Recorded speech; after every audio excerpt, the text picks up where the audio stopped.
తిరిగి BC news కి స్వాగతం. కోనసీమ తిరుమలగా వదిలుతున్న వాడపల్లి శ్రీ వెంకటేశ్వర స్వామి ఆలయం భక్తులతో కిటకిటలాడింది. శనివారం స్వామికి ప్రీతికరమైన సందర్భంగా ఆలయంలో ప్రత్యేక పూజలు నిర్వహించారు. స్వామివారి దర్శనానికి వచ్చిన భక్తులకు ఎలాంటి ఇబ్బంది తలెత్తకుండా ప్రత్యేక ఏర్పాట్లు చేసినట్టు ఆలయ అధికారులు తెలిపారు.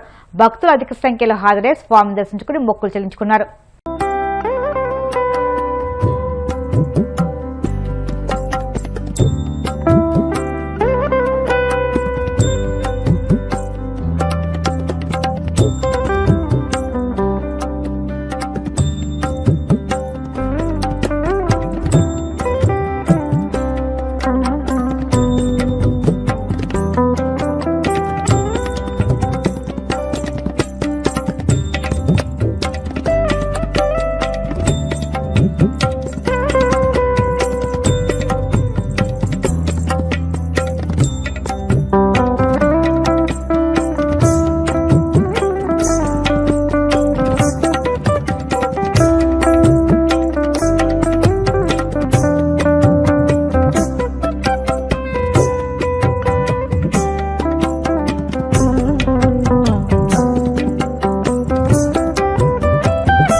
పర్యావరణ పరిరక్షణ ప్రతి ఒక్కరి సామాజిక బాధ్యతని, కాలుష్య రహిత సమాజ స్థాపనకు అందరూ నడుం బిగించాలని కేంద్ర మంత్రి కింజరాపు రామ్మోహన్ నాయుడు పిలుపునిచ్చారు.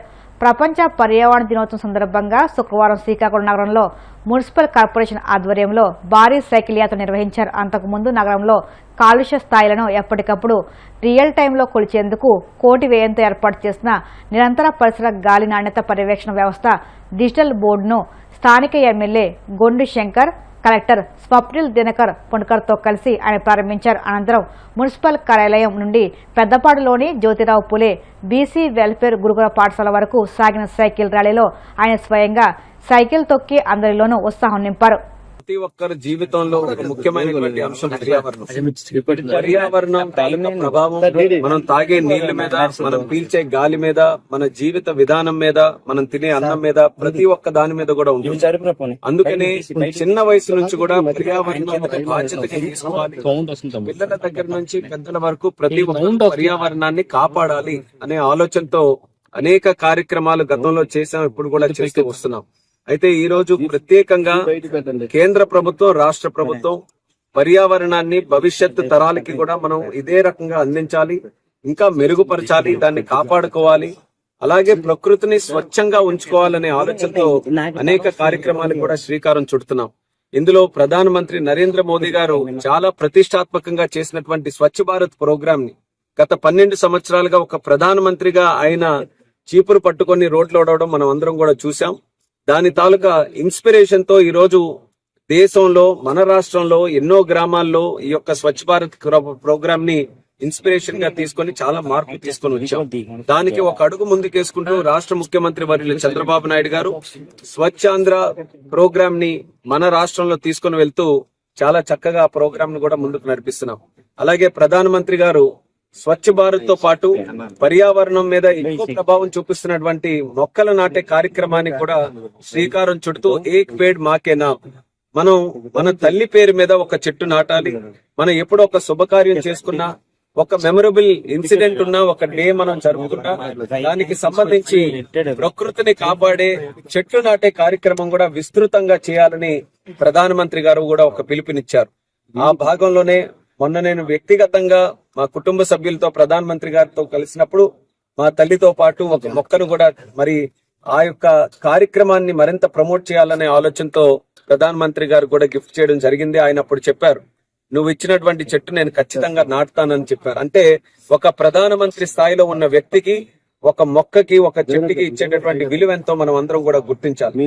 అదే గ్రాస్ రూట్ లెవెల్లో క్షేత్ర స్థాయిలో కూడా మనం చెట్లు నాటే కార్యక్రమం ముఖ్యంగా మన పిల్లలకి మనం అలవాటు చేసి కేవలం నాటడమే కాదు, ఆ నాటినటువంటి మొక్క కూడా పెరగడంలో పరిరక్షించడంలో ఆ పిల్లల్ని మోటివేట్ చేయడం మన అందరి తాలూకా బాధ్యత. అందుకని ఈ రోజు శ్రీకాకుళం జిల్లాలో ఈ యొక్క కార్యక్రమాన్ని ప్రతిష్టాత్మకంగా తీసుకొని ప్రత్యేకంగా 15,000 చెట్లు ఈ రోజు నాటాలనే ఆలోచనతో జిల్లా యంత్రాంగం గాని, అలాగే ఫారెస్ట్ డిపార్ట్మెంట్ గాని, కలెక్టర్ గారి ఆధ్వర్యంలో కార్యక్రమాన్ని నిర్వహిస్తున్నాం. అలాగే చంద్రబాబు నాయుడు గారు మరొక పిలుపును కూడా ఇచ్చారు. స్కూల్స్ నుంచి ఈ యొక్క కార్యక్రమాన్ని మొదలు పెట్టాలని, స్కూల్స్ ను కూడా నెట్ జీరో స్కూల్స్ గా మనం తయారు చేయాలి. అందులో వాటర్ హార్వెస్టింగ్ గాని, పవర్ హార్వెస్టింగ్ గాని, చెట్లు నాటే కార్యక్రమం, స్వచ్ఛంగా ఉంచే కార్యక్రమం, ఇలా రకరకాలైనటువంటి కాన్సెప్ట్స్ పెట్టి మన స్కూల్స్ ని నెట్ జీరో చేయాలని ఈ రోజు మన జిల్లాలో సుమారు 59 స్కూల్స్ ని మనం ఎంచుకొని అక్కడ సోలార్ పెట్టించడం, మొక్కలు నాటించడం, అలాగే పిల్లల్ని కూడా మోటివేట్ చేసి ఈ కార్యక్రమం వైపు ముందుకు అడుగులు వేసే విధంగా కార్యక్రమం చేస్తున్నాం. శ్రీ దుర్గా మల్లేశ్వర స్వామి వార్ల దేవస్థానం ఇంద్రకీలాద్రి ఆధ్వర్యంలో ఇబ్రహీంపట్నం పవిత్ర సంఘం వద్ద పుణ్యనది హారతులు కార్యక్రమాన్ని లాంఛనంగా ప్రారంభించారు. మొదటగా దేవస్థానం స్థానాచార్య వి శివప్రసాద్ శర్మ ఆధ్వర్యంలో రాష్ట్ర క్షేమం, ప్రజా సంక్షేమం కోరుతూ ప్రత్యేక పూజా కార్యక్రమాలు నిర్వహించారు. నదిమ తల్లికి పసుపు కుంకుమలు, పట్టు వస్త్రాలు సమర్పించారు. అనంతరం దేవస్థానం వైదిక సిబ్బంది పవిత్ర నదిమ తల్లులకు పంచహారతులు సమర్పించారు.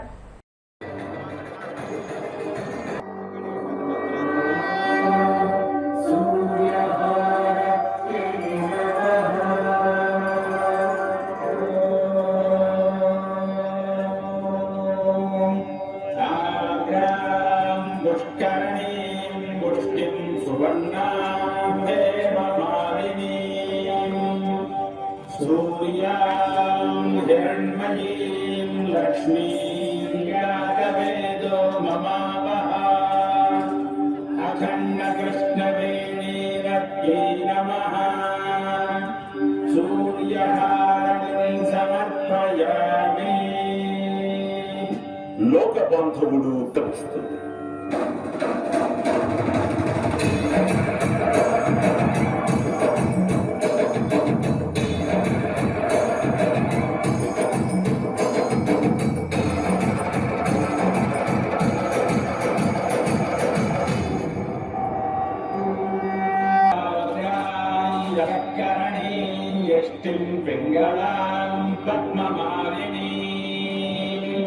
चन्द्रां हिरण्मयीं लक्ष्मीं यातवेदो ममावः अखण्डकृष्णवेणीरत्यै नमः चन्द्रहारतिं समर्पयामि. పుడమిని పాడి పట్టును ప్రభావితం చేసే చంద్రుడు అమ్మవారికి ఎడమ కన్ను. చంద్రహారతి దర్శనం వల్ల భక్తులకు పరోపకార బుద్ధి, ధార్మికమైన మనస్సు, దానగుణము వృద్ధి చెందుతాయి.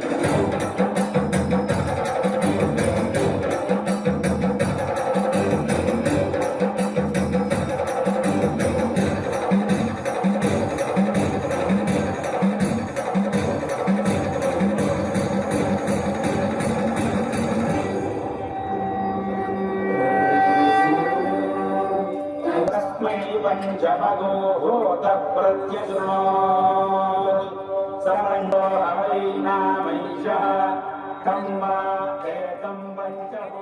వార్తలు ముగించే ముందు ముఖ్యాంశాలు మరొక్కసారి. విశాఖ నగరాన్ని బేర్ సిటీగా తీర్చిదిద్దేందుకు సమగ్ర కార్యాచరణ ప్రణాళిక సిద్ధం చేయాలి. అధికారులకు సీఎం చంద్రబాబు ఆదేశం. వెన్నుపోటుకు బ్రాండ్ అంబాసిడర్ అని 2 ఏళ్ల పాలనతో చంద్రబాబు మరోసారి నిరూపించుకున్నారు. వైసీపీ మాజీ ఎమ్మెల్యే కైలే అనిల్ కుమార్ ఫైర్. కూటమి ప్రభుత్వంలో మహిళలకు రక్షణ లేకుండా పోయిందన్న ఎంపీ తనుజారాణి. మామిళ్లపల్లి మహిళలపై పోలీసులు సాగించిన దౌర్జన్యంపై హోంమంత్రి స్పందించాలని డిమాండ్. గోవింద నామస్మరణతో మారుమోగిన కోనసీమ తిరుమల వాడపల్లి వెంకన్న దర్శనానికి పోటెత్తిన భక్తజనం. ఈ వార్తల సమాప్తం. మరిన్ని వార్తల కోసం BCN digital YouTube channel, Facebook పేజీని ఫాలో అవ్వండి. అప్డేట్ వార్తల కోసం ప్లీజ్ సబ్స్క్రైబ్.